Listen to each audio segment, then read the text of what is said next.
2 വാചകങ്ങൾ, 2 വ്യത്യസ്ത മൈൻഡ് സെറ്റുകൾ. അതിലുണ്ട് സി.എസ്.കെയുടെയും ആർ.സി.ബിയുടെയും ഇപ്പോഴത്തെ സ്ഥിതിവിശേഷം. ടിം ഡേവിഡ് പറയുകയാണ്, പരിശീലന സമയത്ത് ബോളടിച്ച് റൂഫിൽ കൊള്ളിക്കുന്നതിന് ഞങ്ങൾ മത്സരിക്കാറുണ്ട്. ആര്? ആർ.സി.ബി താരങ്ങൾ.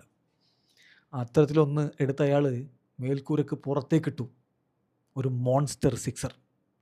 അതാണ് ആർ.സി.ബിയുടെ മൈൻഡ് സെറ്റ്.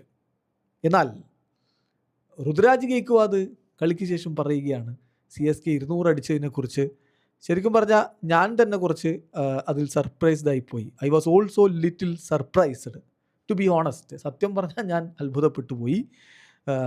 സർഫ്രാസും ഒവേർട്ടനും വീറും സം എക്സ്റ്റെൻറ്റ് ഡ്യൂബയും നന്നായിട്ട് ഫൈറ്റ് ചെയ്തു. ഞാനുകൂടി കുറച്ച് റൺ അടിച്ചിരുന്നെങ്കിൽ കഥ മാറിയേനെ എന്ന്.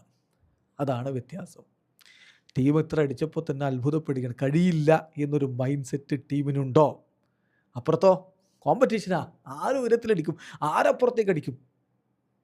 ആർ.സി.ബി ഈ സീസണിൽ ടൈറ്റിൽ ഡിഫെൻഡിങ് മാസ്മരികമായ രൂപത്തിൽ തന്നെയാണ് സ്റ്റാർട്ട് ചെയ്തിരിക്കുന്നത്. അതിനുള്ള കരുത്ത് അവർക്കുണ്ട്, അതിനുള്ള കെൽപ്പ് അവർക്കുണ്ട്, അതവർ ചെയ്ത് കാണിക്കുന്നു. സി.എസ്.കെക്ക് മേലെ ഇന്നലെ തീയാണ് വർഷിച്ചത്. അവസാനത്തെ 5 ഓവറുകളിൽ 97 റൺസാണ് അടിച്ചു കൂട്ടിയത്. സി.എസ്.കെയുടെ ബൗളിംഗ് പരിതാപകരമാണ് എന്നതൊരിക്കൽ കൂടി തെളിഞ്ഞു കണ്ട ഒരു കളി. അതേസമയം സി.എസ്.കെക്ക് മുന്നിൽ ഇനി എന്ത്? നമ്മൾ കഴിഞ്ഞ മത്സരത്തിന് ശേഷം ഒരു റീലിട്ടിരുന്നല്ലോ, സി.എസ്.കെയുടെ മുന്നിൽ ഇരുള് മാത്രമെന്ന് പറഞ്ഞുകൊണ്ട്.